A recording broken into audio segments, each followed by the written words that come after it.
안녕하십니까, 박병입니다. 우리가 이제 익히 알고 있죠. 익히 알고 있는데 조선일보의 유희공 기자님, 그리고 방극렬 기자님이 국회, 공수처, 헌재의 절차 무시, 한국 민주주의를 흔들었다, 이런 제하에 지금까지 우리 진행되었던 상황을 갖다가 좀 정리를 해놓은 게 있네요. 그래서 저도 여기에다가 이제 이걸 좀 해놓고 싶은 그런 욕심이 있어가지고 같이 한번 보도록 하겠습니다. 윤석열 대통령 탄핵 심판과 내란죄 수사 과정은 고비마다 절차적 정당성 논란이 불거했다. 현직 대통령을 기소하거나 파면하는 사법 절차는 주권자인 국민이 선거로 내린 결정을 뒤집는 국가 중대사다. 어떤 결과가 나오더라도 국민이 수긍할 수 있으려면 그 절차와 과정이 적법하고 공정해야 한다. 하지만 이번 사건은 거의 모든 단계에서 졸속 또는 불법 편파 논란이 끊이지 않았다. 전문가들은 여야 정치권이 어느 때보다도 사법 절차에 깊이 개입하면서 진영 우선, 결과 만능, 속도 중시 등 정치권의 후진적 문화가 사법제도의 절차적 정당성까지 훼손했다고 평가한다. 민주주의를 지키는 최후보루가 돼야 할 사법부마저 정치 논리에 따라 흔들리고 있다는 것이다. 그러면서 윤 대통령 수사 탄핵 심판에서 드러난 절차적 흔결, 1번이 내란죄 수사권 없는 공수처의 수사, 공수처 법률상 내란죄 직접 수사권 없어, 법원 공수처 수사의 적법성 의문, 윤 대통령 구속 취소. 결과가 이제 구속이 취소된 거죠. 그 다음에 두 번째는 법원 난동 사퇴부는 영장 쇼핑 의혹, 공수처 관할 법원 아닌 서울 서부지법서 체포 구속영장 받아, 공수처 중앙지법에서 영장 기각된 일 숨긴 사실이 드러나 영장 쇼핑 의혹 커져. 세 번째, 헌재의 끊이지 않는 졸속 재판 논란, 내란죄 철회 여부 결정 않고 변론 끝내. 윤 대통령 본인 신문 막고 증인들 신문 시간 제한, 형사재판소 못 쓰는 검찰 조서 증거로 채택. 허영 교수가 전번에 한 10가지 정도를 이제 얘기를 하시던데, 그런 내용이 정리가 된 것 같습니다. 구속 취소 절차적 정의에 대한 국민 여론 환기. 법원의 윤 대통령 구속 취소 결정은 이번 사건의 절차적 흔결을 분명하게 드러냈다.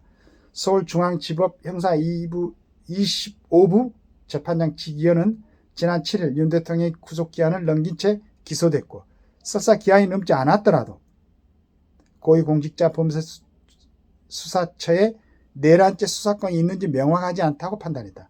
손봉호 서울대 명예교수는 공수처는 윤 대통령을 수사하면서 절차적 정의를 제대로 준수하지 않았다. 내란죄 수사권이 없고 영장 쇼핑을 했다는 논란에도 수사를 강행해 논란을 자초했다며, 법원이 윤 대통령 구속 취소는 절차적 정의에 대한 국민 여론을 환기시키는 계기가 됐다고 했다. 이런 상황은 이른바 검수안박, 검찰 수사권 안전 박탈과 함께 2021년 공수처가 출범한 때부터 예견됐던 상황이다. 당시 더불어민주당은 검찰이 조국 전 법무부 장관의 자녀 입시 비리 등 정권이 불편해하는 수사를 하자 제대로 된 공청회도 없이 공수처 법안을 졸속으로 통과시켰고, 관계기관과 원활한 의견 교환도 하지 않았다. 공수처의 태생 자체가 절차적 정당성을 결여했던 것이다. 정치적 목적에 따라 출범한 공수처는 헌정사상 최초로 현직 대통령을 체포 구속했지만 결과적으로 서부지법 난동 사태를 야기하고 그 구속이 취소되는 혼란을 불러왔다.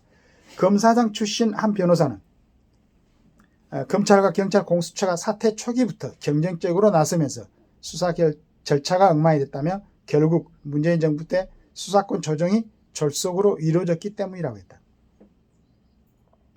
헌재 탄핵 심판은 끝까지 졸속 재판 논란, 윤석열 탄핵을 위한 속도전은 헌법재판소 탄핵 심판 과정에서도 내내 논란을 불렀다.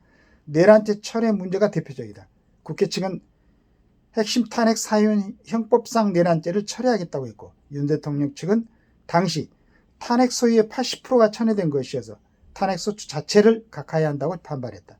이에 대해 허영 경희대 법학전문대학원 석좌 교수는 윤 대통령 탄핵 심판 의견서에서 탄핵 소추안의 핵심인 내란죄를 내란죄 부분을 국회 결의도 없이 처리한 것은 사기 탄핵이 될 수 있다고 주장했다. 하지만 헌재는 종합적으로 살펴보겠다고 했을 뿐 선고를 코앞에 둔 지금까지 심판 대상에서 내란죄를 처리했는지 여부를 밝히지 않고 있다. 이 역시 피고인의 방어권을 침해하고 있다는 지적이 나온다.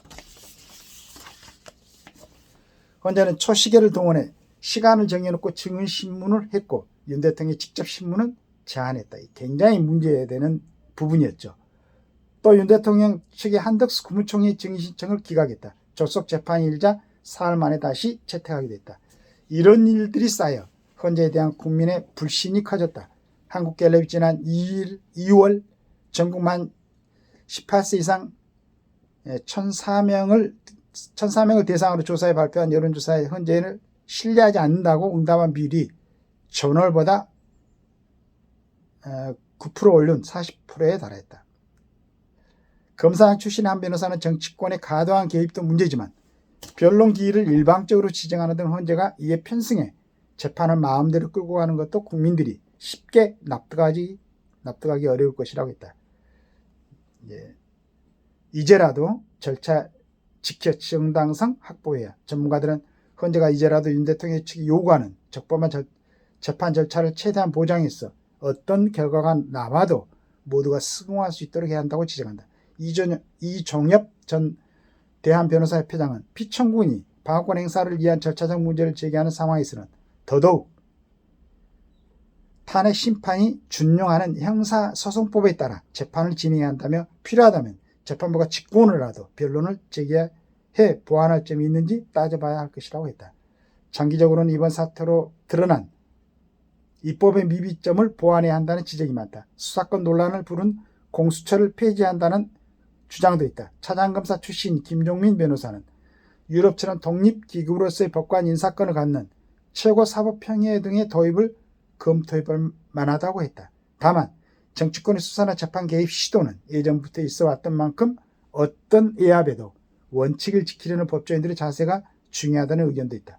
검사장을 지낸 한 언론 법조인은 정치권이 민감한 사건 수사나 재판에 개입하려 한 것은 예전에도 있었다며 판사나 검사 스스로가 적법 절차와 법치주의를 지키려는 사명감 없이 예압에 흔들린다는 헌정 사상 법치국가를 포기하는 것이나 다름없다.